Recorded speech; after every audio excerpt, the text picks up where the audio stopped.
இந்த 100 நாள் ஆட்சி அப்படின்றது ஒரு தமிழ்நாட்டினுடைய அரசியல் வரலாற்றின் அவலம். ரொம்ப மோசமான ஒரு ஆட்சியை நான் பார்த்ததே கிடையாது. எடுத்த உடனே ஒரு ஆட்சி மக்கள் விரோத ஆட்சியா இருக்கும் அப்படின்னா இது விஜயோடைய ஆட்சியை தான் நான் பாக்குறேன். கையில வெத்தலை வாக்கு கொடுத்து சாத்தி வச்ச மாதிரி உட்கார்ந்து இருக்காரு அண்ணன், வாயே திறக்க மாட்டார், அவர் டம்மி முதலமைச்சர். சோ இந்த ஆட்சி என்பது கையாளாகத்தனமான ஒரு ஆட்சி. பிஜேபியோட ஃபார்ம்ல தான் இந்த அரசும் கையில் எடுத்திருக்கு. மக்களுக்கான எழுச்சி மிகுந்த போராட்டங்களை தொடர்ந்து நடத்துகிற ஒரு கட்சி. நீங்க எப்படி ஒரு தடை செய்யப்பட்ட இயக்கம் ஆர்எஸ்எஸ் காரன் நீ இப்படி பாப்பையா? நான் கேக்குறேன், ஆர்எஸ்எஸ் காரன் லிஸ்ட தயார் பண்ணுன்னு சொல்றதுக்கு முதுகெலும்பு இருக்கா? அண்ணனுக்கு தேவை விசில் அடிச்சுட்டு வாட்ஸ்அப்ல வர வதந்திகளுக்கு எல்லாம் முட்டு கொடுத்துக்கிட்டு முட்டி தேய உட்கார்ந்து இருக்கிறதா அண்ணனுக்கு பிடிக்கும். ஒரு கும்பல் இன்னைக்கு இங்க வருதுன்னா, மாணவர் படை ஒன்று சேருதுன்னா அச்சம் வருது அண்ணனுக்கு. ரூட் காஸ்ட் லெவல்ல உள்ள போய் நீ கம்யூனிஸ்டுகளை பட்டியல் எடுக்கிறனா நீ வந்துட்டேலாம் வாங்கின விலைக்கு. அப்ப இங்க இருக்கிற கம்யூனிஸ்ட் எல்லாம் பார்த்தா உனக்கு காதுல போ வச்சுட்டு தெருல சுத்திட்டு இருக்க மாதிரி இருக்கா? 5 வரி கூட ஒழுங்கா வாசிக்க தெரியாத நீங்கெல்லாம் இந்த ஆட்டம் போடும்போது, பாஜகவுக்கு சொம்படிக்கும் போது, மரியாதை என்பது நம் நடந்துக்கிற முறையில, நம்முடைய செயல் திட்டங்கள் வடிவத்துல மக்கள் நமக்கு கொடுக்கறதுக்கு பேர் மரியாதை. கெஞ்சி பிச்சை எடுத்தா அதுக்கு பேர் மரியாதை இல்லை. ஊழல் பெருச்சாலியா இருந்துட்டு நீங்க உட்காந்துட்டு 3 ஃபைல் வந்துருக்கு, 30 ஃபைல் கூட வரட்டும், யோகினர் தான் நடவடிக்கை எடுக்கு.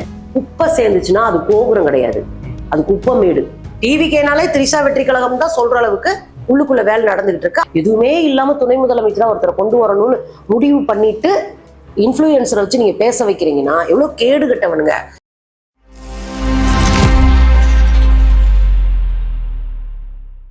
மை சென்னை 360 தோழர்களுக்கு வணக்கம். இன்று நம்மளுடைய கட் அண்ட் ரைட் நிகழ்ச்சியில தோழர் சுந்தரவல்லி அவர்களுக்கு அவங்க கிட்ட சமகால நிகழ்வு வணக்கம். வணக்கம்ப்பா. தாவேக ஆட்சிக்கு 100 நாள் ஆகுது. விஜய் அவர்கள் கிட்டத்தட்ட ஒரு 73 நாளுக்கு தான் முதலமைச்சரா வேலை செஞ்சிருக்கிறாரு, வீக் ஆஃப் எல்லாம் போக. அப்படி இருக்கும்போது இந்த ஆட்சி காலத்தை எப்படி பாக்குறீங்க? 100 நாள் அல்லது 75 நாள் நீங்க சொன்ன மாதிரி, ஏன்னா சன்னாயர்லாம் லீவ் எடுத்துருவாரு. இந்த 100 நாள் ஆட்சி அப்படின்றது ஒரு தமிழ்நாட்டினுடைய அரசியல் வரலாற்றின் அவலம் அப்படின்னு நான் பாக்குறேன். ரொம்ப மோசமான ஒரு ஆட்சியை நான் பார்த்ததே கிடையாது. நம்ம எப்பவுமே ஒரு ஆட்சி வந்த போது உடனடியாக எதிர்ப்பு வராது. ஒரு ஆட்சி கண்டினியூ ஆகுது, ஒரு ஆட்சி செய்யறாங்க, ஒரு அரசு வந்திருக்கு அப்படின்னா எடுத்த உடனே அவங்களுக்கு எதிரான போராட்டங்கள் நடக்காது, எடுத்த உடனே அவங்களுக்கு எதிரான பிரச்சனைகள் அங்க வர. ஆனா எடுத்த உடனே ஒரு ஆட்சி மக்கள் விரோத ஆட்சியா இருக்கும் அப்படின்னா இது விஜயோடைய ஆட்சியை தான் நான் பாக்குறேன். ரொம்ப மோசமான கரண்ட் இல்ல, கரண்ட் இல்லாம பல பேர் உயிரை விட்டுருக்குறாங்க. கரண்ட் இல்லாம பல விவசாயிகள் சொல்றாங்க மும்முனை கரண்ட கொடுக்கவே மாட்டாங்க, எப்ப கொடுக்குறாங்கன்னே தெரியல, எங்களால தண்ணி பாய்ச்ச முடியல, பயிர் பச்சை பார்க்க முடியல. அப்ப அது முடிஞ்சிச்சு கரண்ட் பிரச்சனை.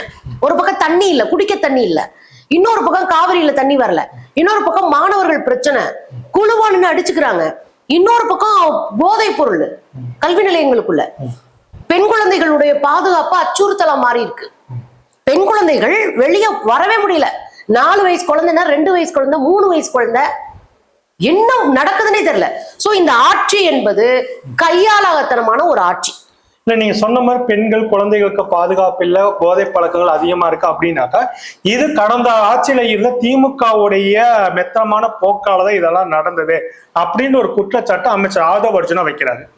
ஒரு விஷயத்த நல்லா புரிஞ்சுக்கணும், எந்த ஆட்சியா இருந்தாலும் 100% கிளீனா ஒரு ஆட்சி அப்படின்லாம் இருக்கவே இருக்காது. குற்றச்செயல்கள் நடக்கும், அங்க ஒண்ணு இங்க ஒண்ணுமா நடக்கும். இப்போ ஒரு நாளைக்கு 15 குற்றச்செயல் நடக்குது. குறிப்பா பாலியல் வல்லுறவு மட்டும் ஒரே நாள்ல 15 நடந்தது. உங்களுக்கு ஞாபகம் இருக்கும்னு நினைக்கிறேன். ரொம்ப அதிர்ச்சியை தரக்கூடியதா இருக்கு. போன ஆட்சியில நமக்கு நான் ஞாபகப்படுத்தி பார்த்தா எதெல்லாம் ஞாபகம் வரும் அப்படின்னா, தூத்துக்குடியில ஒரு பாப்பா பாலியல் வன்கொடுமை செய்து கொலை செய்யப்பட்டது. அதே மாதிரி இங்க சென்னை அண்ணா யூனிவர்சிட்டி ஒரு வழக்கு, கோயம்புத்தூர். நீங்க எப்படி யோசிச்சு பார்த்தாலும் ஒரு 5-6 வழக்கு தான் நினைவுல இருக்கும். இன்னைக்கு நான் 100 வழக்கு சொல்ல முடியுங்க, 100 வழக்கு சொல்ல முடியும். இன்னும் சொல்ல போனா இவர்கள் சொந்த கட்சிக்காரங்க இருக்கிறாங்கல்ல, அவங்களுக்கே தனியாக ஒரு காவல்துறையில டிபார்ட்மெண்டே வைக்கணும். ஒரு பக்கம் கடத்தல், ஒரு பக்கம் கஞ்சா கடத்தல், குட்கா கடத்தல், பெண்களை பாலியல் அபியூஸ் பண்றது, மயக்க மருந்து கொடுத்து, கூல்ட்ரிங்க்ஸ்ல மயக்க மருந்து கொடுத்து, இங்க தூத்துக்குடி டிஸ்ட்ரிக்ட்ல சொந்த கட்சி பெண்ணை கூட்டு பாலியல் வல்லுறவு பண்றான். அதே தூத்துக்குடியில மாவட்ட செயலாளர் நீ அட்ஜஸ்ட் பண்ணாதான் உனக்கு பதவின்றான். எங்க நோக்கி போயிட்டு இல்ல இருக்கு. அதோட கொடுமை என்னன்னாக்கா அவங்க குழந்தையையும் வந்துட்டு நிர்வாணமா வீடியோ எல்லாம் பேசுறாங்க. ஆனா வந்து பாத்தீங்க எந்த ஒரு நடவடிக்கையும் அவங்க மேல எடுக்கல. டிட்டோ பிஜேபி ஃபார்முலா மாதிரி, அதாவது வந்து பேட் கழிவாரத மாதிரி காயத்ரி பொண்ணு புகார் கொடுத்தப்ப அந்த பொண்ணு கட்சி விட்டு தூக்குனாங்க. அதே மாதிரி டிட்டோ பிஜேபி ஃபார்முலா போயிட்டு இருக்கு. நீங்க எப்பவுமே பிஜேபியோட ஃபார்முலா தான் இந்த அரசும் கையில எடுத்திருக்கு. நீங்க பாத்தீங்கன்னா பிரச்சனையை பெண்கள் கொண்டு வந்தாங்கன்னா முதல்ல அவங்க பக்கத்துல நின்று அந்த பிரச்சனையை பார்க்கணும். இந்த இடத்துல எம்எல்ஏ சரவணன் தூத்துக்குடியில அந்த ஆளு இந்த குற்றவாளிகளை பாதுகாக்கிறான். அந்த ஆள் மேல நடவடிக்கை கிடையாது. நீ ஒரு எம்எல்ஏ ஒரு குற்றவாளியை நீ பாதுகாக்கிறன்னா பேசணும்ல, எவ்வளவு பெரிய பொறுப்புல நீ இருக்க. அப்ப அதை கூட தட்டி கேட்க துப்பு கிடையாதுங்க. நீங்க சொல்ற மாதிரி கலிவர்தன் பாஜககாரன், அவன் மேல காயத்ரின்ற பொண்ணு கம்ப்ளைண்ட் கொடுக்குது. அந்த காயத்ரியை தான் தூக்கி வெளியே போட்டாங்க. அது போலதான் இங்க வந்து இந்த கம்ப்ளைண்ட் கொடுத்த கூட்டு பாலியல் வல்லுறவு கம்ப்ளைண்ட் கொடுத்த பொண்ணு வெளியே போட்டான். இன்னொரு பொண்ணு வந்து கம்ப்ளைண்ட் என்ன கொடுக்குறாங்கன்னா, லஞ்சம் வாங்கிக்கிட்டு பப்ளிக் ப்ராசிக்யூட்டர் வந்து போஸ்டிங் போடுறாங்க, டிபி போடும்போது லஞ்சம் வாங்குறாங்க, என்கிட்ட லஞ்சம் கேட்டாங்க, நான் ஒரு தலித் பெண்ணு, நான் இத்தனை வருஷம் இந்த கட்சிக்காக இந்த இயக்கத்துக்காக உழைச்சிருக்கேன் அப்படின்னு சொன்னா அந்த பொண்ணு தூக்கி வெளியே போடுறாங்க. அப்ப குற்றச்சாட்டை சொல்லுகிற பெண்களை வெளியே தூக்கி எறிவதும் குற்றம் சாட்டப்பட்டவர்களை பாதுகாப்பதும் ஒரு பெரிய அளவுல பாஜக RSS சங்கப்பரிவார்களுடைய அதே ரோல் மாடலை கையில வச்சுட்டு வேலை பார்க்கறாங்கிறது மாற்றுக்கத்தே இல்லை. இதுல இன்னொரு விஷயம் என்னன்னா, போன ஆட்சின்னு சொல்றாங்கல்ல, போன ஆட்சியில ஒரு எம்எல்ஏவுடைய பையன், அவங்க மருமகள் ரெண்டு பேரும் வீட்டுல வேலை பார்க்குற ஒரு பொண்ணை வந்து அடிச்சுட்டாங்க, அடிச்சு காயப்படுத்திட்டாங்க. இது பெருசா வெளியே வந்த உடனே எம்எல்ஏவுடைய மகனையும் மருமகளையும் தூக்கி ஜெயில போட்டாங்க. நீ போடு, நீ யோகியன் தானே போடு. இந்த கட்சியினுடைய தலைமை அலுவலகத்துல ஒரு பெண்ணு பாலியல் அபியூஸ்க்கு ஆளாகி இருக்கிறாங்க. அந்த பொண்ணு பாலியல் அபியூஸ்க்கு ஆளானது நமக்கு எப்படி தெரியும் கட்சி அலுவலகத்துலன்னு ஒரு கேள்வி வரும். இவனுங்களே உட்காந்து ஸ்பேஸ்ல பேசுறாங்க. நண்பன் அப்படின்ற ஒரு ஐடி காரங்கிட்ட அதுக்கான அத்தனை டாக்குமெண்ட்ஸ், அதாவது சான்றாதாரங்கள் இருக்கிறதா சொல்லப்படுது. இது உட்காந்து அவங்களே பேசுனதுதான். ஒரு பொண்ணு அந்த கட்சியினுடைய ஒரு பொறுப்புல இருக்கிறவன் 10 பெண்களுக்கு ஆபாச மெசேஜ் அனுப்புறான். அதையும் பொதுவெளியில ஸ்பேஸ்ல உட்காந்து இந்த குரூப் பேசினதுதான். அப்ப கட்சிக்குள்ள பிரச்சனை, கட்சிக்கு வெளியே இவங்க கட்சிக்காரங்களால பிரச்சனை, கட்சி பெண்களுக்கு பிரச்சனை. ஒரு கட்சிக்காரன் வந்து இதே சேலத்துல 50 பேருக்கு மேற்பட்ட பெண்களை ஆபாச படம் எடுத்து அந்த ஆபாச படத்தை மூலமா அந்த பிள்ளைங்கள தன்னுடைய நண்பர்களுக்கு பாலியலா சப்ளை பண்ணிருக்கான். அப்ப நீங்க என்ன சொல்றீங்க, நீங்க சொல்லுங்க, எனக்கு புரியல. நீ எல்லாம் பேசலாமா? அது ஒரிஜினலா பேசலாமா? பாலியல் பிரச்சனை முன்பை விட பல மடங்கு வீச்சோடு போயிட்டு இருக்கு. பெண் குழந்தைகள் வெளியே போக முடியல. 4 வயசு குழந்தை ரேப் பண்ணப்படுறது. எங்க போய் நிக்க போறோம் நம்ம? வெளிமாநிலத்துல இருந்து நம்ம தமிழ்நாட்டுக்கு பிழைப்பு தேடி வந்த வட இந்திய தொழிலாளருடைய 3 வயசு குழந்தை புதற்குள்ள கடந்து எடுக்கிறோம். ரொம்ப கேவலமா இருக்குங்க ஆட்சி. நான் இது ஒரே ஒண்ணுதான் கேட்கிறேன். நீங்க லஞ்ச லாவணியம் ஒழிக்கிறது, சட்டங்களை கொண்டு வருவது, அதாவது புதிய திட்டங்களை கொண்டு வருவது, இதுக்கு லேட் ஆகலாம். உங்களுக்கு ஒரு பீரியட் கூட தேவைப்படலாம்னு கூட வச்சுக்கோங்க. சட்ட ஒழுங்கு பாதுகாக்கிறதுக்கு எனக்கு உங்களுக்கு ஒரு பீரியட் அது கண்ணியூ ஆயிட்டுல இருக்கணும். நீங்க ஆட்சி பொறுப்பேற்ற அடுத்த நிமிஷத்துல இருந்து சட்ட ஒழுங்கு பாதுகாக்கிறதுக்கு என்ன மாதிரியான நடவடிக்கை எடுத்திருக்கீங்க? எல்லாம் ரீல்ஸ் பண்ணிக்கிட்டு சிங்க பெண்ண அந்த பெண்ணு இந்த பெண்ணு, சிங்கப்பெண் படைக்கு சேர்ந்த பெண்ணவே கஞ்சா குடிக்கிற ஒருத்தங்கிட்ட மக்கள் பாதுகாக்கிறாங்க. இதான் நிலைமை. அதான் வந்து பாத்தீங்கன்னா இந்த ஆட்சி அமையறதுக்கு முன்னாடி வந்துட்டு அதான் வந்துட்டு ஆளுநர் ஆட்சியல் அது மூலயமா பிஜேபி ஆட்சி நடத்தக்கூடாதுன்னு சொல்லிட்டு தான் இடதுசாரிகளும் விசிக எல்லாமே வந்து பாத்தீங்கன்னாக்கா திமுக கூட்ட இருந்து விலகி போய் ஆதரவு கொடுத்தாங்க, ஆட்சியும் அமைக்க வச்சாங்க. ஆனா இன்னைக்கு வந்து பாத்தீங்கன்னாக்கா வேலிய பயிர மேயிற மாதிரி பாத்தீங்கன்னா இன்னைக்கு பயிரே வந்துட்டு வேலிய மேயிற கதையா இடதுசாரிகள் எங்கெங்கெல்லாம் இருக்காங்கன்னு சொல்லிட்டு வட்டாட்சியர் மூலமா கணக்கெடுக்காங்க. டிட்டோ சுதந்திர தினத்து அன்னைக்கு வந்து பார்த்தா பிரதமர் நரேந்திரா பேசினா அதே இதை வச்சு கோட் பண்ணி பார்த்தா எல்லாமே நடக்குது. இதை எப்படி எடுத்துக்கிறீங்க? இல்ல, நான் தான் தெளிவா சொல்றேன், இது ஒரு பாஜகவினுடைய குழந்தை ஆட்சி தான். நீங்க டிட்டோ பாஜக ஆட்சி தான். நீங்க கம்யூனிஸ்டுகளை இன்னைக்கு பட்டியல் போடுறாங்க, இது இன்னைக்கு வந்து பிரச்சனை. இதுக்கு முன்னாடி என்ன பாஜகவுடைய திட்டங்கள்லாம் கொண்டு வந்தாங்க? அண்ணா யூனிவர்சிட்டியில புதிய கல்விக் கொள்கையினுடைய பாடத்திட்டம் அமலுக்கு வந்துருச்சு, சத்தமே இல்ல, அமலுக்கு வந்து கொண்டு வந்துட்டாங்களா? அதே மாதிரி 100 நாள் வேலை வாய்ப்பு திட்டம் நம்ம 14,000 கோடி வாங்கிட்டு இருந்தோம் தமிழ்நாடு. இன்னைக்கு 3,900 கோடிக்கு கையெழுத்த போட்டு விட்டு வந்து உட்கார்ந்து இருக்கிற. இன்னொரு பக்கம் பாத்தீங்கன்னா காவிரி விவசாயிகளுக்கு தண்ணியே கொடுக்க கூடாதுன்னு பயங்கரமா எல்லா உள்ளடி வேலையும் பார்க்கறது பாஜக. இவங்க சத்தமே இல்லாம போய் நம்ம முதலமைச்சர் சந்திச்சு பேசுவேன்றாரு. அப்ப எல்லாம் பாத்தீங்கன்னா பாஜகவினுடைய சட்டத்திட்டங்கள் கொள்கைகளை எல்லாம் மறைமுகமா பக்காவா பிளான் பண்ணி உள்ள ஏத்திக்கிட்டு இருக்கு இந்த குரூப். அதுல ஒரு தான் இப்போ நடந்துட்டு இருக்கிற கம்யூனிஸ்டுகள் மீதான அடக்குமுறை அப்படின்றது. 2 விஷயமா நான் பாக்குறேன். ஒண்ணு, கம்யூனிஸ்ட் கட்சிக்காரர்களை அடையாளப்படுத்தி லிஸ்ட் சேகரிக்கிறது. நாங்க என்ன தடை செய்யப்பட்ட காலத்துல இருக்குமா, இல்லைன்னா எமர்ஜென்சி பீரியட்ல நாங்க ஓடி ஒளிஞ்சுமோ அந்த காலத்துல இருக்குமா? எம்பிக்கள் வச்சிருக்கிறோம். 3-4 மாநிலத்துல ஆண்ட ஒரு கட்சி, சட்டமன்ற உறுப்பினர்கள் இருக்கிற ஒரு கட்சி, மக்களுக்கான எழுச்சி மிகுந்த போராட்டங்களை தொடர்ந்து நடத்துகிற ஒரு கட்சி. நீங்க எப்படி ஒரு தடை செய்யப்பட்ட இயக்கம் RSS காரனை நீ இப்படி பாப்பையா? நான் கேக்குறேன். RSS காரனை பாக்குறதுக்கு, RSS கார லிஸ்ட தயார் பண்ணுன்னு சொல்றதுக்கு முதுகெலும்பு இருக்கா விஜய்க்கு? நான் கேக்குறேன். உனக்கு முதுகெலும்பு இருக்கா? தைரியம் இருக்கா? நீங்க பெரிய ஆட்சியாளர் தானே. ஆனா இங்க கம்யூனிஸ்டுகள் வந்து ஊருக்கு இழைச்சவன் பிள்ளையார் கோயில் ஆண்டின்ற மாதிரியா? மக்களுக்கு பிரச்சனைக்காக கம்யூனிஸ்ட் எடுக்கிறான். குஜிலியம்பாறை பகுதியில் இருக்கிற வட்டாட்சியர் நேற்று ஒரு முக்கியமான சுற்றறிக்கையை கொடுத்திருக்காரு. அதுல நீங்க பாத்தீங்கன்னா கம்யூனிஸ்டுக்காரர்கள் சிபிஎம் சிபிஐ அவங்களுடைய வீடு விலாசம், அவங்க யாரு, அவங்க பேரு, இந்த தொகுப்பை இன்னைக்கு சாயந்தரத்துக்குள்ள கொண்டு வாங்க. அப்ப சாயந்தரத்துக்குள்ள என்ன நடக்குது? அப்போ உங்களுடைய திட்டம் என்ன? கேள்வி இருக்குல்ல. அப்ப கம்யூனிஸ்டுகளை மறைமுகமாக பாஜகவுக்கு சார்பா ஒடுக்குறதா உங்க திட்டமா? இல்ல, இது வரைக்கும் தமிழ்நாட்டுல எந்த ஒரு ஆட்சியாளரும் பார்த்தா கம்யூனிஸ்டும் தோழர்களா பார்ப்பாங்க. தோழமை கட்சியில அவங்க சொல்ற விஷயங்களை கேட்டு நடந்து இது பண்ணுவாங்க. அப்படி இருக்கும்போது பாத்தீங்கன்னாக்கா கம்யூனிஸ்டுகளுடைய தயவோட வந்துட்டு கிட்டத்தட்ட கம்யூனிஸ்ட் ஆபீஸ்க்கு போய் எனக்கு ஆதரவு கொடுங்கன்னு கேட்ட ஒருத்தர் வந்து பாத்தீங்கன்னா அவருடைய ஆட்சியில வந்து பாத்தீங்கன்னா கம்யூனிஸ்டுகள் அப்படியே ஒடுக்கப்படுற இந்த போக்கு எப்படி எடுத்துக்கிறது? பயம். ஏன்னா கம்யூனிஸ்டுகள் ஆட்சியில பங்கேற்கல, வெளியே நின்று உங்களை உண்டு இல்லைன்னு பண்ணிட்டு இருக்கிறாங்க, உங்களை கேள்வி கேட்கிறாங்க, உங்களை சட்டையை பிடிச்சி உழுக்குறாங்க, உங்களுக்கு அச்சம் வந்திருக்கு.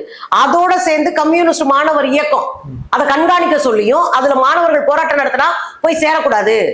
கம்யூனிஸ்ட் மாணவர் இயக்கங்களோ அல்லது கம்யூனிஸ்ட் அமைப்பை சேர்ந்த எந்த போராட்டத்திலேயோ, அதோட காக்ரோச் ஜனதா பார்ட்டியினுடைய போராட்டங்கள்லயோ கல்லூரி பல்கலைக்கழக மாணவர்கள் கலந்து கொள்வதை தடுக்கிறதுக்கு ஒரு சுற்றறிக்கை இன்னைக்கு விட்டுருக்க. ஆக்சுவலி நீங்க கல்லூரியில வந்துட்டு மாணவ அமைப்பும் செயல்படுது, இடதுசாரிகளுடைய மாணவ அமைப்பு கல்லூரிகள் இந்தியா முழுவதும் கல்லூரிகளிலும் பள்ளிக்கூடங்களிலும் இந்திய மாணவர்கள் 16 வயசுக்கு மேல எல்லாம் அதுல சேரலாம். இந்திய மாணவர் சங்கம் வந்து ஒரு மிகப்பெரிய வேலையை பார்த்துட்டு இருக்கிறாங்க. இப்ப இவங்களுக்கு என்ன அச்சம்னா, டெல்லியில காக்ரோச் ஜனதா பார்ட்டி ஒரு முக்கியமான போராட்டத்தை முன்னெடுத்து அதுல நமக்கு ஃபார் நெகட்டிவ் விமர்சனம் இருக்கலாம். ஆனா இந்த போராட்டத்தின் மூலமாக நான் வளைஞ்சே கொடுக்க மாட்டேன்னு சொல்லிட்டு இருந்த RSS பாஜக சங்க பரிவார் கும்பலினுடைய ஆட்சியில முதுகெலும்பு உடைச்சிருக்கிறாங்க. அந்த அச்சம் அவங்களுக்கு வந்திருக்கு. உலகத்துல இருக்கிற எல்லா ஊடகங்களும் அதை பத்தி பேசிச்சு. ஒட்டுமொத்த உலக நாடுகளின் ஊடகங்கள் டெல்லிக்கு வந்துச்சு. அந்த போராட்டம் உலகம் பார்த்த ஒரு போராட்டமா மாறுச்சு. அந்த அச்சம் இப்போ அண்ணனுக்கு வந்துருச்சு. ரெண்டாவது என்னன்னா, இப்ப ஜார்க்கண்ட் முக்தி மோர்ச்சாவை எதிர்த்து அவங்களுடைய அந்த பரீட்சையில் நடந்த ஊழலை எதிர்த்து மாணவர்கள் அங்க போராட்டம், அங்க SFI தான் முன்னாடி நிக்குது. நின்று அடிச்சாங்க. டெல்லியிலையும் காக்ரோச் ஜனதா பார்ட்டி கூட நின்னது SFI, இந்திய மாணவர் பெருமன்றம், இது மாதிரியான இடதுசாரி அமைப்புகள் தான். அங்க வாலிபர் சங்கம் மற்றவங்க தான் நிக்கிறாங்க. அப்ப இதை பார்க்கும்போது இவங்களுக்கு ஒரு அச்சம் வருது. நேத்து ஜார்க்கண்ட் முக்தி மோர்ச்சாவினுடைய தலைவரா இருக்கக்கூடிய ஹேமந்த் சோரன் வந்து சொல்லியிருக்கிறாரு, இந்த தேர்வை நாங்க ரத்து பண்றோம் அப்படின்னு. அப்போ ஒரு போராட்டத்தின் மூலமாக ஒரு அரசை பணிய வைக்க முடியுது இடதுசாரி மாணவர்களால. அப்ப இந்த அச்சம் அண்ணனுக்கு வந்துருச்சு. அண்ணனுக்கு தேவை விசில் அடிச்சுட்டு வாட்ஸ்அப்ல வர வதந்திகளுக்கு எல்லாம் முட்டு கொடுத்துக்கிட்டு முட்டி தேய உட்கார்ந்து இருக்கிறதா அண்ணனுக்கு பிடிக்கும். ஆனா அரசியல் பேசக்கூடிய, சமூக நீதி பேசக்கூடிய, அரசியல் அதிகாரத்தை தட்டி கேட்கக்கூடிய ஒரு கும்பல் இன்னைக்கு இங்க வருதுன்னா, மாணவர் படை ஒன்று சேருதுன்னா அச்சம் வருது அண்ணனுக்கு. அதனாலதான் தமிழ்நாட்டிலே அதை ஒடுக்குனாரு. நீங்க அங்க காக்ரோச் ஜனதா பார்ட்டி போராட்டம் நடத்திட்டு இருக்கோம், தமிழ்நாட்டுல போராட்டம் நடக்குது. மாணவர்கள் பெற்றோர்கள் அத்தனை பேரும் ஒண்ணு இணைகிறாங்க. அவங்கள ஃபுல்லா கேஸ் போடுறாங்க. மாணவர் சங்க தலைவர்களையும் வாலிபர் சங்க தலைவர்களையும் அடிச்சு ஹாஸ்பிட்டல் படுக்க போடுறாங்க. பெண்கள் 4 பேர் சேர்ந்து போனா அவங்க மேல வழக்கு போடுவோம் அப்படின்னு திருவெற்றியூர்ல இருக்கிற போலீஸ் ஆபீசர் மிரட்டுறாரு. அப்ப இந்த இதெல்லாம் நீங்க பாத்தீங்கன்னா தமிழ்நாட்டுக்குள்ள இந்த மாணவர் அமைப்புகள் வளர்றது என்ன, அவங்கதான் இன்னைக்கு உட்காந்து அடிச்சு ஆடிட்டு இருக்கிறாங்க. இதை பார்த்து பயந்துட்டு இங்கே ஒரு ரசிகர் கும்பலை வச்சு நம்ம ஒரு வழியா சும்மா உட்காந்து சாத்தி வச்ச மாதிரி, ஏதோ ஒண்ணு சொல்லுவாங்களே, கையில வெத்தலை கொடுத்து சாத்தி வச்ச மாதிரி உட்கார்ந்து இருக்காரு அண்ணன். வாயே திறக்க மாட்டார், அவர் டம்மி முதலமைச்சர். அப்படி பார்க்கும்போது பயப்படுறாரு. இந்த மாணவர்கள் போராட்டம் எங்க இளைஞர் மத்தியில எழுச்சியை உண்டாக்கிருமோ, அரசியல் புரிதலை உண்டாக்கிருமோ, அல்லது நம்மை மாதிரியான டம்மிகளை எல்லாம் அடையாளம் காட்டிருமோ அப்படின்ற அச்சத்துலதான் இந்த முடிவு எடுக்கிறார். நீங்க சொல்ற இந்த டம்மி முதலமைச்சர் தான் இப்ப PM கனவுக்கும் நகர்ந்து போயிருக்காரு. கிட்டத்தட்ட வந்து பாத்தீங்கன்னாக்கா ஒரு நியூஸ் வருது, ஆதவ அர்ஜுனா மூலியமா அடுத்த பிரதமர் தேர்தலுக்கு தாவேகாவை வந்துட்டு தயார்படுத்தி இவரை வந்துட்டு பிரதமர் ஆக்கணும் அப்படின்ற மாதிரி ஒரு பேச்சுக்கள் வந்ததா சொல்லிட்டு இருக்காங்க. அது ஒரு பக்கம் இருக்கும்போது சமீபத்த சுதந்திர தினத்தப்போ வந்து பார்த்தா பிரதமர் நரேந்திர மோடி சொல்றாரு, ஆயுதம் தாங்கிய நக்சல்கள் இல்ல, ஒழிக்கப்பட்டுட்டாங்க. ஆனா இன்டெலக்சுவல் நக்சல்ஸ் சொல்லி இடதுசாரிகளை சொல்லி அவர் பேசின கொஞ்ச நாள்ல விஜய் அவர்கள் இந்த நடவடிக்கைகளை எடுக்கிறார். இதெல்லாம் எப்படி இருக்குது? சுதந்திர தின உரையில மோடிஜி சொன்னாரு திமாகி நக்சல்ஸ் அப்படின்னு. திமாகி நக்சல்ஸ்னா என்னன்னா, ஆயுதம் இந்தியெல்லாம் அவங்க போராட மாட்டாங்க, அறிவு சார்ந்த ஒரு போராட்டத்தை இங்க நடத்துறாங்கன்னு. அவர் ஒருவேளை நிர்மலா சீதாராமனோட வீட்டுக்காரரை பார்த்து பயந்துருக்காரோன்னு நினைக்கிறேன். ஏன்னா அவர் தான் தொடர்ந்து இவங்களை வச்சு செதுக்கிக்கிட்டு இருக்கிறாரு. அவர் புத்தகமே எழுதிட்டாரு, நீங்க எப்படி மோசமான குரூப்னு. அவர் தான் தெளிவா சொன்னாரு, தேர்தல் காலத்துல நீங்க என்ன மோசடி பண்ணுவீங்க, எஸ்ஐஆர்ல நீங்க என்ன மோசடி பண்ணீங்க, உங்க ஆட்சியில என்ன மோசடி, நீங்க மாணவர்களுக்கு எதிராக என்ன மோசடி பண்றீங்கன்னு அம்பலப்படுத்திக்கிட்டே இருக்கிறார். இவங்களுக்கு என்ன பயம்னா, முட்டாள்களாக இருக்க வேண்டிய மக்களை வச்சுக்கிட்டு ஜாலியா ஆட்சி ஓட்டலாம். ஒரு பக்கம் ராமர், இன்னொரு பக்கம் கிருஷ்ணர், இப்படி சொல்லி ஓட்டிடலாம் நமக்கு எதிரி இஸ்லாமியர்கள்னு. ஆனா இன்றைக்கு மாணவர்களும் இளைஞர்களும் யோசிக்க ஆரம்பிச்சிருக்கான். பரந்த உலகம் அவன் கையில வந்து சமூக வலைத்தளம் இருக்கு. ஒரு நேரம் போல ஒரு நேரம் இல்லாட்டினாலும் அவன் யோசிக்க ஆரம்பிக்கிறான். அப்ப அவன் வாழ்க்கை மாறுது. அப்ப இந்த அறிவு சார்ந்த புரிதல் இருக்குல்ல, அதுதானே அங்க டெல்லியில அவங்கள உண்டுலன்னு பண்ணுச்சு. அவங்கள பயங்கரமா கதற விட்டதுக்கான பின்னாடி இருந்த அரசியல் என்ன? டெல்லியில நடந்ததே அவங்கள கதற விடக்கூடிய அறிவு சார்ந்த அரசியல். அதுதான் அவன் பயந்துட்டான். அதனாலதான் மோடி குரூப், மோடி அவர்கள் மேடையில பேசும்போதே திமாகி நக்சல ஏதோ ஒண்ணு, அவங்க வந்து அறிவு சார்ந்த நக்சல் அப்படின்றாரு. இது ஒண்ணும் புதுசு கிடையாது. இதுக்கு முன்னாடி வந்து அர்பன் நக்சல்ஸ் சொன்னாரு. அதுக்கு முன்னாடி நம்மள எல்லாம் பார்க்கும்போது ஒரு பேரா புதுசு புதுசா அந்தோலன் ஜீவி அப்படின்னாரு. அந்தோலன் ஜீவினா போராட்டம் பண்ணியே உயிர் வாழ்றவங்க இந்த கம்யூனிஸ்டுக்காரங்க அப்படின்னு சொன்னாரு.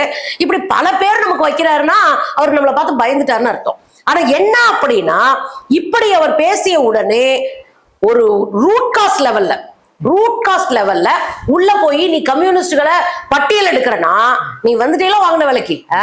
அப்ப இங்க இருக்கிற கம்யூனிஸ்ட் எல்லாம் பார்த்தா உனக்கு காதுல பூ வச்சுட்டு தெருல சுத்திட்டு இருக்க மாதிரி இருக்கா? வெள்ளக்காரன கண்ணுல கடப்பார விட்டு ஆட்டின கோஷ்டி நாங்க. இந்திய விடுதலை போராட்டத்தின் போது தூக்குல தொங்கின பல இளைஞர்கள் கம்யூனிஸ்டுகள், வெள்ளக்காரனை அதிர வைக்க பல போராட்டங்களை செஞ்சவங்க கம்யூனிஸ்டுகள். இன்றைக்கு வரைக்கும் அதிகார வர்க்கத்தில் இருப்பவர்களே அஞ்சி நடுங்க வைக்கிற போராளிகளாக கம்யூனிஸ்டுகள் இருக்காங்க. உங்களுக்கு பயம். இன்னைக்கு அதனுடைய வெளிப்பாடுதான் பாஜகவினுடைய அந்த அப்படியே அந்த கருத்தியலை அப்படியே தூக்கிட்டு வந்து இங்க வச்சு கம்யூனிஸ்டுகளை நம்ம முடக்கலாம் அப்படின்னு நினைக்கிறாங்க. பாஜகவை நினைச்சாலே கம்யூனிஸ்டுகளை ஒண்ணும் பண்ண முடியாது. அவங்களுக்கு அப்ப வந்தாலும் ஒண்ணும் பண்ண முடியாது. ஏன்னா கம்யூனிஸ்டுகள்கிட்ட இழக்கிறதுக்கு எதுவுமே எங்க கையில இல்லை. அதைத்தான் அன்னைக்கே சொல்லிட்டு போனாங்க, இழப்பதற்கு எதுவுமே இல்லை நம் கைகளில், பெறுவதற்கு பொன்னுலகம் இருக்கிறதுன்னு. எங்க கையில இருக்கிற விலங்கை தவிர எங்களுக்கு எதுவுமே இல்லை. அதனால கம்யூனிஸ்டுகள் அட்டவணைப்படுத்துறதோ, கம்யூனிஸ்டுகள் பேரை நீங்க வந்து தொகுப்பா கொடுங்கன்னு கேட்கறதுனாலயோ, மாணவர்கள் போராட்டத்தை ஒடுக்குவோம் அப்படின்றதுனாலயோ மிரள்றாள்கள் நாங்க இல்லை. அரசியலா எவ்வளோ பெரிய ஆளையும் எதிர்த்து நின்று ஜெயிச்ச கூட்டம். இதை எங்க போய் படிக்கிறோம்னா, நீங்க ஹிஸ்டரி படிச்சிருக்கணும். அதுக்கு உலகத்தையே நடுங்க வச்சுக்கிட்டு இருந்த ஹிட்லரை மிரட்டி ஸ்டாலின் படை வருதுன்னு தெரிஞ்சோடனே தற்கொலை பண்ணி வச்சிருத்தாரு. அதுதான் கம்யூனிஸ்டுகளுடைய எழுச்சி. புரிஞ்சுக்கிட்டு நடக்கணும். 5 வரி கூட ஒழுங்கா வாசிக்க தெரியாத நீங்கள்லாம் இந்த ஆட்டம் போடும்போது, பாஜகவுக்கு சொம்படிக்கும் போது, பாஜகவினுடைய அத்தனை சட்டத்திட்டங்களையும் இங்க கொண்டு வந்து சேர்த்துக்கிட்டு அதை நீங்க மறைமுகமா திணிக்க நினைக்கும் போது, இதுக்கு பின்னாடிலாம் RSS, பாஜக, அப்புறம் RSS காரை உள்ள இருக்கான் பாருங்க நிர்மல் குமார், அதே மாதிரி வேங்கட ரமணன், அதே மாதிரி RSS கும்பலுக்கு கால் கழுவுற பேர் என்ன ஆதவ அர்ஜுனா, இவங்கள சொல்றதெல்லாம் மண்டையை ஆட்டிட்டு இருக்க டம்மி முதல்வர். இந்த கும்பலுக்கெல்லாம் எச்சரிக்கிறோம், இதோட நிறுத்திக்குங்க. இந்த டம்மி முதல்வருக்கு வந்து பாத்தீங்கன்னாக்கா இன்னொரு விஷயம் வந்து ரொம்ப குறையவே இருந்திருக்கு. உதயநிதி ஸ்டாலின் இவருக்கு ஏஞ்சி வணக்கம் சொல்ல மாட்டேன்றாரு அப்படின்ட்டு. இதை எப்படி எடுத்துக்கிறீங்க? ஒரு முதலமைச்சருக்கு எதிர்கட்சி தலைவர் வணக்கம் சொல்லி ஆகணும்ல? சட்ட பிரகாரம் யார் யாருக்கும் வணக்கம் சொல்லணுன்ற அவசியமே இல்லை. சட்டப்பேரவையில அவைத்தலைவர் வரும்போது எழுந்து நிக்க வேண்டியது ஒரு மரியாதை, அவளை மட்டும்தான் அங்க கீப்பப்பட வேண்டிய மரபு. மற்றபடி யார் வந்தாலும் போனாலும் நீ உட்கார்ந்து இருக்கிறதோ எந்திரிக்கிறதோ உங்க இஷ்டம். அதனாலதான் RN ரவி எந்திரிச்சு திருத்துருன்னு ஓடும்போது அசால்ட்டா உட்காந்து கிளம்பு காத்து வரட்டும் அப்படின்னு ஸ்டாலின் உட்கார்ந்து இருந்தாலும் நீங்க பாத்திருப்பீங்க. இந்த இடத்துல நான் என்ன சொல்றேன் அப்படின்னா, உனக்கு ஏன் மரியாதை கொடுக்கணும்? மரியாதைன்றது கெஞ்சி பிச்சை எடுத்து வாங்குறதா? மரியாதை என்பது நம் நடந்துக்கிற முறையில, நம்முடைய செயல் திட்டங்கள் வடிவத்துல மக்கள் நமக்கு கொடுக்கறதுக்கு பேர் மரியாதை. கெஞ்சி பிச்சை எடுத்தா அதுக்கு பேர் மரியாதை இல்லை. இப்ப அதுதாங்க நடக்குது. ஓ நீ வந்து ரசிகர் மன்றத்துல இருந்து வந்திருக்க, நீ பேப்பர் ஒட்டி போஸ்டர் ஒட்டி பாலாபிஷேகம் பண்ணி பிளாக் டிக்கெட் வித்து நீ உள்ள வந்திருக்க, உனக்கு வருத்தம் இருக்கும். எங்களுக்கு என்ன வருத்தம்? நாங்க ஏன் கும்பிடணும்? இல்ல கும்புற அளவுக்கு அவர் என்ன கிழிச்சாரு இதானே? இதுக்கு எதுக்கு நாங்க கும்பிடணும்? எந்த அரசியல் அடிப்படை அறிவும் இல்லாத ஒரு கும்பலை பார்த்து எந்திரிச்சு எதுக்கு நிக்கணும்? எந்திரிச்சு நிக்கிற மாதிரி ஏதாவது செய்யுங்க, அதுக்கப்புறம் தானா நடக்கும். அதான் இன்னைக்கு விஜய் அவர்கள் இன்னைக்கு சட்டமன்றத்துல பேசும்போது கூட ஒரு விஷயத்த சொல்றாரு. 3 அமைச்சரோட முக்கியமான கோப்பு என் இதுல இருக்குது, போனா போதும் விட்டு வச்சிருக்க, என்னை எடுக்க வைக்காதீங்க அப்படின்னு ஒரு வார்த்தையை விடுறாரு. அதாவது மாணவர்கள் அடித்து கொலை செய்யப்பட்டாங்க. அங்க வந்து அமுதன், இங்க வந்து தனுஷ் குழந்தை. இந்த 2 குழந்தைங்களும் கொல்லப்பட்டாங்க போதை மருந்தால. அன்னைக்கு காவல்துறையை கையில வச்சிருக்கிற நீங்க எந்திரிச்சு பதில் சொல்லி இருந்திருக்கணும் சட்ட ஒழுங்க பத்தி. இன்னும் சொல்ல போனா நேத்து லாக்அப் டெத், ஒரு பெரியவர் அடிச்சு கொண்டிருக்காங்க மதுரையில. இது வரைக்கும் 7க்கும் மேற்பட்ட லாக்அப் டெத். வாய் திறந்திருக்கணும் நீங்க. அவர் பேர் என்ன, அஜித்குமார்ன்ற தம்பிக்கு அவங்க அம்மாவுக்கு போனை போட்டு மன்னிச்சிருங்கம்மா அப்படின்னு மனசார கேட்டாரு ஸ்டாலின். நீ எல்லாம் வந்து உண்மையில கிரிமினலுங்க, இந்த கும்பலை கிரிமினல் கும்பல். அதுங்கெல்லாம் மக்களை குறித்த மனசாட்சியே இல்லாத, பொறுப்பே ஏற்காத ஒரு கும்பல் தான் அந்த கும்பல். அன்னைக்கெல்லாம் வாய் திறக்கல. இந்த 1 வாரமா எனக்கு என்னன்னு சாத்தி வச்சுதானே உட்காந்துருந்தீங்க. இன்னைக்கு என்ன இருந்துச்சு? இந்த பஞ்ச் டைலாக்கு, இந்த 3 நிமிஷம் ரீலுக்கு, அதெல்லாம் வேற ஆள்கிட்ட வச்சுக்கணும். அதுல என்ன சொல்றாரு, 3 ஃபைல் வந்துருச்சான். ஃபைல் வந்துருச்சுல, நீ நேர்மையானவனா இருந்தா என்ன பண்ணிருக்கணும்? ஆக்ஷன் எடுத்திருக்கணும். முதல்ல ஃபைல ஓபன் பண்ண, என்ன பிரச்சனை, அதுல எந்த சதவீத அளவுக்கு அது உண்மைத்தன்மை என்ன, எல்லாத்தையும் உட்கார்ந்து ஒரு டீமை போட்டு வேலை பார்த்து கொண்டு போய் கேச கொடு தூக்கி உள்ள வை.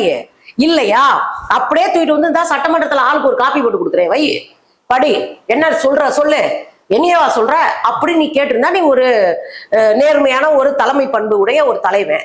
அதெல்லாம் கிடையாது. நீ எடுக்க வச்சுறாங்க, பிரிக்க வச்சுறாதீங்கன்னா யார மிரட்டுறீங்க? எனக்கு இதுல இன்னொரு கூடுதலா ஒண்ணு சொல்லிடுறேன். இதெல்லாம் கேட்கறதுக்கு இவ்வளோண்டு கூட தகுதி இல்லாதவர் தான் அண்ணன் விஜய். கும்பிட்டு கூட உங்களுக்கு எல்லாம் தகுதி கிடையாது. விஜய் எல்லாம் மிரட்டுற அளவுக்கு எல்லாம் தகுதியே கிடையாது. ஏன் சொல்றேன் அப்படின்னா, அவரே ஊழல் பெருச்சாளி. ஊழல் பண்ணி தான் உள்ளே வந்தார் அரசியலுக்குள்ளேயே. 2015 என்ன ரஜினி ஒரு பேட்டியில சொல்லிப்பாரு, நீங்க பாத்திருப்பீங்க, ரஜினி ரசிகர் வேற. அவர் வந்து ஒரு பேட்டியில சொல்லுவாரு, நாங்க வாங்குற பணத்துல பாதி பணம் கருப்பு பணம் தான் அப்படின்னு வெளிப்படையா சொல்லியிருப்பாரு. சினிமா துறையில பாதி பேர் இல்லை, எல்லாருமே பணம் வாங்கும் போது, சம்பளம் வாங்கும் போது அதுல பாதிய கருப்பா வாங்குறாங்க. ஏன்னா வரியில இருந்து தப்பிக்கணும்ன்றதுக்காக. இப்ப வரி கட்டணும்னு தப்பிக்கணும்ன்றதுக்காக நீங்க என்ன பண்ணீங்க?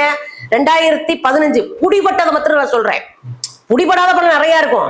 புடிபட்டது 2015 புலி படம். இந்த புலி படத்துல 15 கோடி ரூபாய் நீங்க வரி காட்டல. ஆனா காட்டாம உள்ள டாக்குமெண்ட் இருக்கு. அத உங்க வீட்டை வந்து சர்ச் பண்ணும்போது அதை எடுத்து நீங்க சிக்கிட்டு என்னைக்காவது ஒரு நாள் கோர்ட்ல போய் நான் இதை செய்யவே இல்லை, நான் நேர்மையா வரி கட்டினேன்னு சொன்னீங்களா? சொல்லல. 1.5 கோடி ரூபாய் ஃபைனை போட்டிருக்கு. நீங்க வரி கட்டாம மக்களை ஏமாற்றினீர்கள், கருப்பு பணம் வாங்குனீங்கன்னு உங்க மேல ஃபைன் 1.5 கோடி ரூபாய், 10%. நீ கட்டல வச்சு இழுத்தடிச்சுட்டு உட்காந்துருக்கீல, சரி, நீ அவ்வளவு யோக்கியம் தானே, மக்கள் மேல ஆசை அப்படியே அம்பு வச்சிருக்கிற ஒரு ஆள் தானே. நீ எதுக்கு வந்து ஒரு பெரிய விலை உயர்ந்து 3-4 கோடி ரூபாய்க்கு ஒரு காரை வாங்கிட்டு கேவலம் ஒரு அதுக்காக கட்ட வேண்டிய ஒரு சில லட்சங்களையோ ஆயிரங்களையோ கட்டுறதுக்கு அம்புட்டுது.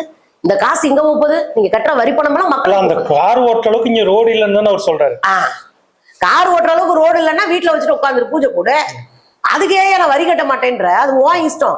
ரோடு இருக்கிற ஏரியாவுக்கு எடுத்துட்டு போய் ஓட்டு, அது ஓ இஷ்டம். இன்னும் சொல்ல போனா எங்க தமிழ்நாட்டிலே நீ எல்லாம் கார் ஓட்டுறதுக்கு ரோடு இல்லைன்னா நீ உத்தரப்பிரதேச போய் பாரு. எஸ்எஸ்க்கு கொடுத்த இல்ல என்டர்பிரைசஸ்க்கு, அந்த உத்தரப்பிரதேசத்துக்கு போ, தெரிஞ்சிருக்கோங்க. அப்ப எனக்கு என்னன்னா, வரி கட்டாம ஒரு பெரிய ஆடம்பர காரை வாங்கி வரி கட்டுறதுக்கு நீ தயங்குற, ஒரு பெரிய அளவுல படத்தை நடிச்சுட்டு காசை வாங்கிட்டு வரி கட்டாம ஏமாத்துற. நீதிமன்றம் உன்னை கண்டிச்சிருக்கு. திரையில மட்டும் நல்லா ஹீரோவா நடிக்கிறியே, இந்த வரியை கட்ட மாட்டியா அப்படின்னு 1 லட்ச ரூபாய் ஃபைனை போட்டு விட்டுருக்கு. 1 லட்ச ரூபாய் தனியா ஃபைன், இந்த வரி கட்டாம, காருக்கு வரி கட்டாம போட்டது.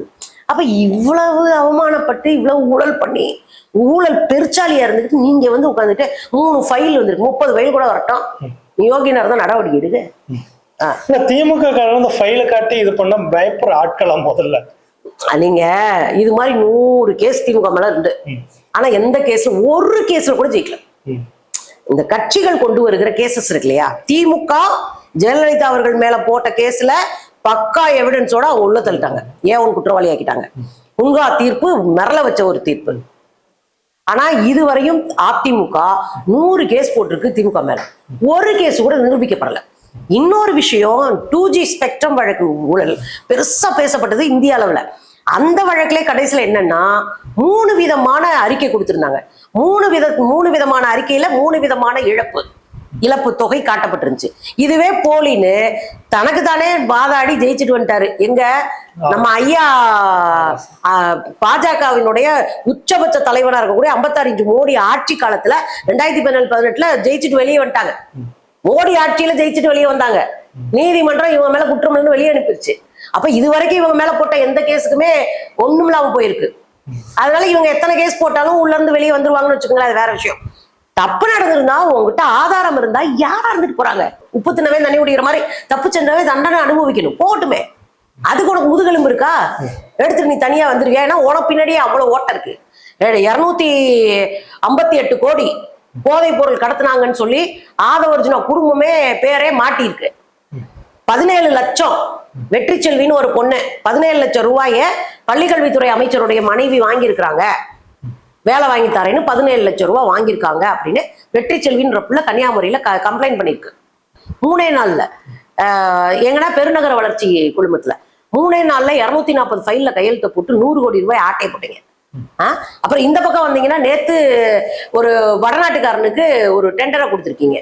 உள்நாட்டுல 2 கோடி ரூபாய்க்கு நிலத்தை வித்துருக்கீங்க. ஜாமீன் நிலத்தை வாங்கி முறிய நிலத்தை பிடுங்கி 100 கோடி ரூபாய் மதிப்புள்ள நிலத்தை 2 கோடிக்கு வித்துருக்கீங்க. அதுக்கு பக்கத்துல இன்னொரு கோயில் சொத்தையும் பாஜக காரனுடைய ஒய்ஃப் வித்துருக்காங்க. அனுமதி இல்லாம எப்படி வித்தாங்க பாஜக காரன்?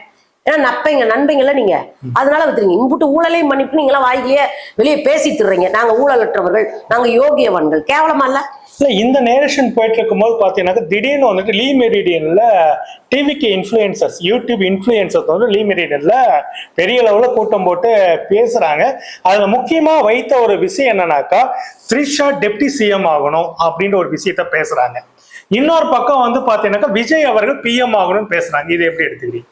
இல்ல, இது ஒரு நரேட்டிவ் செட் பண்ண ட்ரை பண்றாங்க. அதாவது தமிழ்நாடு ஒரு தடவை பார்க்கும், 4 வருஷம் பார்க்கும், 5வது வருஷம் மூஞ்சிலே அடிச்சு பத்திரும். ஏன்னா அவ்வளவு முட்டா பயில்கள் நம்ம கிடையாது. அவங்க கட்சியை சேர்ந்தா அவருக்கு சொம்படிச்சிட்டு இருந்த, அவருக்காக ஓட்டு கேட்டு அழுது புலம்புன தங்கச்சிங்களே இப்ப கதற ஆரம்பிச்சிருச்சுங்க. ஒரே மாசத்துலயே என்னென்ன இப்படி பண்ணிட்டீங்க, எங்களை சோத்துக்கலாம தெருவில் நிக்க வச்சிட்டீங்களேன்னா அப்படின்னு கதறதெல்லாம் நம்ம பாக்குறோம். சோ சூழலை புரிஞ்சுக்கிட்டு நம்ம ஓட்டு போட மாட்டோம்னா அவங்களுக்கே தெரியும். அதனால அடுத்தடுத்துக்கு தாவுறாங்க. இந்த குரங்கு பழத்தை பிடிங்கி தின்னு விட்டு அடுத்த மரத்துக்கு பாருங்களா, அது மாதிரி இவங்களுக்கு என்ன நினப்பு அப்படின்னா, வட இந்தியர்களை அப்படியே ஆக்குபை பண்ணி தங்களை குறித்த பெருசா பேசி நேரடியா வந்து அவர் பிரதமராக வேண்டிய அவசியம் இல்லை. ஏன்னா இப்படி ஆகலாம், துணை பிரதமராக கூட ஒரு போஸ்டிங் உருவாக்கி உட்கார வைப்பாங்க. ஏன்னா அங்க கூட்டாட்சி தானே நடக்குது. இன்னும் இங்க இருக்கிற 4 அல்ற சில்லறை எல்லாம் கூட்டு போய் ஆளுக்கு ஒரு அமைச்சர் பதவியை கொடுத்து உட்காருங்கன்னா அம்பாடு கரை தின்ட்டு உட்காந்துருப்பானுங்க. புரியுதுங்களா உங்களுக்கு? இதுக்குதான் அவங்க ட்ரை பண்றானுங்க. அடுத்து இந்தியா அளவுல மாஸ் காட்டுவோம் அப்படின்னு. ஆனா ஒண்ணு நினைச்சுக்கணும், குப்பை சேர்ந்துச்சுன்னா அது கோபுரம் கிடையாது, அது குப்பமேடு. கோபுரம்ன்றது உண்மை. அந்த உண்மையை யாராலையும் மறக்க முடியாது. இதுதான் இந்த குரூப்ஸை வச்சு இந்தியா முழுவதும் ஏஐ மூலமா ஒரு வீடியோஸ் கொஞ்சம் டெவலப் பண்ண போயிருக்கும். ஏஐ மூலியமா. இன்னொரு பக்கம் அங்க இருக்கிற இன்ஃப்ளூயன்சர்ஸ் இருப்பாங்க. அதை இந்தியா டுடேனா ஒரு அழகான ஒரு ஆர்டிகலாவே வெளியிட்டாங்க. அதை அவங்க வெளியிடும் போது அதுல சொன்ன விஷயம் என்னன்னா, புதிய மார்க்கெட் திறந்திருக்கு வடக்க. அந்த வார்த்தையை அவங்க பயன்படுத்துறாங்க. புதிய மார்க்கெட் திறந்திருக்கு அப்படின்னா என்ன அர்த்தம்னா, இந்த இன்ஃப்ளூயன்சர்களுக்கு நிறைய பணத்தை கொடுத்து புதுசா ஒரு மார்க்கெட்டை டெவலப் பண்ணி நீங்க வந்து விஜயை பத்தி பேச வச்சுட்டு இருக்கீங்க அப்படின்னு இல்லாத அவங்க சொன்ன செய்தியெல்லாம். அதுல 2 செய்தி மட்டும் நான் கடகடன்னு சொல்லிடுறேன். ஒண்ணு, பொம்பளை பிள்ளைங்க மேல கை வச்சா, வயசானவங்கள இருந்து குழந்தைங்க மேல வரை யார் கை வச்சாலும் என்கவுண்டர்ல போட சொல்லிட்டாராம். கிழிச்சாரு. சொந்த கட்சி பொம்பளை பிள்ளைகளே கதறிட்டு கிடக்குங்க, என்னை பாலியல அபியூஸ் பண்றான்றதுங்க. அதவே கேட்க வக்கு இல்ல, முதுகெலும்பு இல்ல. ரெண்டாவது என்ன சொல்றாருன்னா, மருத்துவமனைகள்ல எல்லாம் வந்து தனியார் மருத்துவமனைகள்ல ஒருத்தர் போய் இப்ப சேர்றாரு, அவர் திடீர்னு இறந்துட்டாருன்னா இதுவரை அவருக்கு வந்து போட்ட பில்லெல்லாம் கட்டக்கூடாது, வாங்கக்கூடாது அப்படின்னு ஒண்ணு போட்டாராம். இது மாதிரி 1000. இல்ல, இன்னொரு முக்கியமான விஷயம், கோயில் இருக்க உண்டியல எடுத்து போய் ஸ்கூல் வாசல்ல வைங்க, கோயில்ல உண்டியலே தேவையில்லை அப்படின்னாராம். இந்த அறநிலையத்துறை அமைச்சரா போட்டுக்கா ஒரு பாப்பான், அந்த பையன் தான் சொன்னது, கோயிலினுடைய சொத்துக்கள் கோயிலுக்கே. இது யாருடைய வேலை? RSS காரையனுடைய வேலை. அதை சொன்னவங்க இவங்க உண்டியல கொண்டு போய் பள்ளிக்கூடத்துல வைக்கிறாங்களாம். இல்ல, இந்த இன்ஃப்ளூயன்சர்ஸ்ல ஒரு துணை நடிகை வந்து பாத்தீங்கன்னாக்கா ஒரு விஷயத்த சொல்றாங்க, ஜெயலலிதா அம்மையாரை த்ரிஷா அவர்களை ஒப்பிட்டு பேசுற அந்த போக்கெல்லாம் பார்க்க முடியுது. இதெல்லாம் எப்படி எடுத்துக்கன்னு ஒரு விஷயம் இருக்கு இல்லைங்களா? நீங்க தமிழ்நாட்டு மக்கள் எதையும் ஆதரிக்க ஆரம்பிச்சிட்டாங்க. ஒரு கல்ச்சுரலா ஒரு பேலன்ஸ் இல்லாம போயிட்டு இருக்கு. நமக்கு என்ன அப்படின்னா, இப்ப நம்ம தங்கச்சியோ அக்காவோ நம்ம மகள்களோ அவங்களுடைய கணவர்களோ இப்படி ஒரு அஃபேர்ல இருந்தாங்கன்னா நம்ம கோவப்பட்டு இதெல்லாம் செய்யக்கூடாது, என் புள்ள வாழ்க்கை போயிடும் அப்படின்னு. அப்படி இல்லையா பிரிஞ்சிரும். இது ரெண்டுல ஏதோ ஒரு முடிவு எடுப்போம். இதை நார்மலைஸ் பண்றது இருக்குல்ல, அந்த வேலையை தான் இப்ப பார்த்துட்டு இருக்காங்க. எம்ஜிஆர் ஜெயலலிதா அவங்களுக்கு நட்பு இருந்ததா காதெல்லாம் பேசுபொருள் என்ன. ஆனால் எம்ஜிஆரும் ஜெயலலிதா அவர்களும் அரசியல்ல கத்துக்கிட்ட விஷயங்கள் இருக்குல்ல. ஜெயலலிதா எம்ஜிஆர் காலத்திலேயே சத்துணவுக்கான ப்ரொமோஷன் போடுற அதனுடைய இதுல திட்ட மேலாளர் ப்ரொமோட் பண்றவங்க இருப்பாங்கல்ல, பிஆர்ஓ மாதிரி, அந்த ஒரு பொறுப்புல அவங்க இருந்தாங்க. அந்த பொறுப்புல இருந்து தெருவா போய் சத்துணவு அந்த உணவு எல்லாத்தையும் போய் ஆய்வு பண்ணாங்க. ஆய்வு பண்ணி அரசியலா இருந்தாங்க. ரெண்டாவது மிகப்பெரிய அளவுல இந்த வைரவேல் ஒண்ணு தொலைஞ்சு தெரியுமா? எம்ஜிஆர் ஆட்சியில திருச்செந்தூர்ல வைரவேல் தொலைஞ்சு. நம்ம கலைஞர் கூட அதுல வந்து ஊர்வலம் எல்லாம் போனாரு, யாத்திரை போனாரு. இந்த இஷ்யூ நடக்கும்போது மக்களே இவங்களுக்கு எதிராடினாங்க. அந்த சமயத்துல திருச்செந்தூர்லயே கூட்டம் போட்டவங்க தான் ஜெயலலிதா. புரியுதுங்களா உங்கள? அரசியலா களத்துல இறங்கி மிகப்பெரிய அவமானங்களுக்கு அடுத்து எம்ஜிஆரினுடைய மரணத்தின் போது அவங்க இந்த வண்டியில ஏற முயற்சி பண்றாங்க. நீ அஃபேர்னே வச்சுக்க, ஆனா அவங்க அரசியல இருந்து அவங்க ஆட்சிக்கு வந்தாங்க. அவங்க அந்த வண்டியில ஏறும்போது தள்ளி விடப்பட்டு அது ஒரு பேசு பொருளாகுது. இப்படி படிப்படியா அந்த கட்சி ரெண்டா உடையுது. புறா சின்ன ஒண்ணு, சேவ சின்ன ஒண்ணு. சேவல் வந்து அந்த எம்ஜிஆருடைய இணையர் அந்த அம்மா ஜானகி அம்மாவுக்கு போயிருது. ஜானகி அம்மா கடைசியில் கட்சியில நம்மளை பார்க்க முடியாது, விட்டு கொடுத்துட்டு போயிடறாங்க. இதுதான் அதுக்கு பின்னாடி இருக்கிற அரசியல். அவங்க அரசியல் இருந்து வர்றாங்க. எம்ஜிஆர் 21 வருஷமா திமுக இருந்து வந்தாரு. யாரும் சும்மாலாம் வந்து தங்குதுன்னு ஆடி நடிகரா நேரா வந்து இறங்கல. இங்க நேரா வந்து இறங்குனது ஒரு பீஸு இந்த விஜய் தான். இன்னொரு விஷயம், அவங்களுடைய தோழினே வச்சுக்கோமே, தோழியை கொண்டு வந்து துணை முதலமைச்சர் ஆக்கணும் அப்படின்றது என்ன மாதிரியான அரசியல்? அப்ப நீங்க எதை வேணாலும் மக்கள் மன்றத்துல செய்ய முடியல. லெஜெண்ட்ஸ் அதாவது வந்துட்டு மாற்று கருத்த விமர்சனங்கள் அவங்க மேல இருந்தாலும் அவங்க வந்துட்டு அரசியல ஒரு லெஜெண்டா இருக்கக்கூடியவங்க, மக்களுக்காக களத்தில் நின்று இருக்காங்க. காவிரி தண்ணிக்கா அவங்க வந்து உண்ணாவிரதம் பல விஷயங்களை பண்ண அவங்கள வந்து பாத்தீங்கன்னாக்க இன்னைக்கு கட்சியில அடிப்படை உறுப்பினராக கூட இருக்காங்களா என்னன்னு தெரியாத ஒரு நபர். விஜய் கூட சினிமா நடிச்ச ஒரே காரணத்துக்காக வந்து பாத்தீங்கன்னாக்க இந்த குடும்பத்தோட நெருக்கமா இருக்கான்றதுக்காகவே அவங்க துணை முதல்வர் ரேஞ்சுக்கு வந்து பில்டப் கொடுக்க வேண்டியது அவசியம். நீங்க கம்மியா மதிப்பீடு பண்றீங்க. கட்சிக்குள்ள மிகப்பெரிய முடிவெடுக்கிற இடத்துல அந்த அம்மா இருக்கிறாங்க, ஞாபகம் வச்சுக்கோங்க. 64 எம்எல்ஏக்கள் இவங்க பரிந்துரை பண்ணி கேண்டிடேட்டா சீட்டு கொடுத்துருக்குறாங்க. அதுல 36 பேர் ஜெயிச்சிருக்கிறாங்க. 5 அமைச்சர்கள் இவங்களுடைய பரிந்துரையின் பேர்ல உள்ள வந்திருக்கிறாங்க, இப்ப இருக்கிறாங்க. சோ கட்சியினுடைய கட்டுப்பாட்டுல பாதியை இந்த அம்மா கையில வச்சிருக்கு. அதனாலதான் இந்த அம்மாவுடைய ஃப்ரெண்டா இருக்கக்கூடிய, அவங்க பேர் என்ன, கல்பாத்தி அகோரத்துடைய வீட்டுல அந்த பொண்ணு அர்ச்சனான்னு நினைக்கிறாங்க, அந்த அம்மாவை வந்து கொண்டு வந்து பல ஆயிரம் கோயில், 2000க்கும் மேற்பட்ட கோயில்களுக்கான தர்மகர்த்தாக்களை நிர்வகிக்கக்கூடிய அதுல தேர்ந்தெடுக்கிற குழுவுல போட்டு வச்சிருக்கிறாங்க. இப்ப என்ன நடக்குன்னு தெரியுதுங்களா? ஃப்ரெண்டை தூக்கிட்டு போய் டெல்லியில போட்டு அங்க வந்து அவர் மேலிட பொறுப்பாளராக இருப்பாராம். தமிழ்நாட்டுக்கும் கர்நாடகத்துக்காரருக்கும் என்ன சம்பந்தம்? இந்த வேலையெல்லாம் நடக்கிறதுனால இங்க ஒரு பெரிய அரசியல் உள்ள நடந்துட்டு இருக்கு. அதுல வலுவான கை யார் அப்படின்னா இவங்க திரிஷாவுடைய கை. சோ அடுத்த கட்டமா இவங்க முன்னுதாரணமா சில பேரை காமிச்சு இவங்க இதில் காய் நகத்தை ட்ரை பண்றாங்க. அதைத்தான் நம்ம புரிஞ்சுக்கணும். டிவிக்கேனா திரிஷா வெற்றி கழகம் தான் சொல்ல முடியும். ஆமா, உண்மைதான். டிவிக்கேனாலே திரிஷா வெற்றி கழகம் தான் சொல்ற அளவுக்கு உள்ளுக்குள்ள வேலை நடந்துகிட்டு இருக்கு. அவங்களுடைய ஆட்கள் ரொம்ப பலமா உள்ள இருக்கிறாங்கன்னு தான் நம்ம பாக்குறோம். சோ இது இதுக்கு என்னன்னா, இந்த மாதிரியான பித்த எல்லாத்தையும் தூக்கிட்டு வந்து உள்ள வச்சு ஒரு அரசியலை வேறு ஒரு கண்ணோட்டத்தோடு பார்க்கக்கூடிய ஒரு அவல நிலைக்கு தமிழ்நாடு திருப்பி இருக்கிறாங்கன்னு தான் சொல்லுவேன். ஜெயலலிதா அவர்கள் இருந்த காலகட்டத்துல கூட அது வேற ஒரு காலகட்டம். இவங்களும் அரசியலா இருந்தாங்க, கொள்கை பரப்பு செயலாளராக இருந்தாங்க, வந்தாங்க. எதுவுமே இல்லாம துணை முதலமைச்சரா ஒருத்தரை கொண்டு வரணும்னு முடிவு பண்ணிட்டு இன்ஃப்ளூயன்சரை வச்சு நீங்க பேச வைக்கிறீங்கன்னா எவ்வளவு கேடு கட்டவனுங்க அப்படின்னு தான் நம்ம இதுல புரிஞ்சுக்க வேண்டியிருக்கு. என்னை பொறுத்தவரையும் இதெல்லாம் சாதாரணமாப்பா அப்படின்னு பேசுவானுங்க பாருங்க.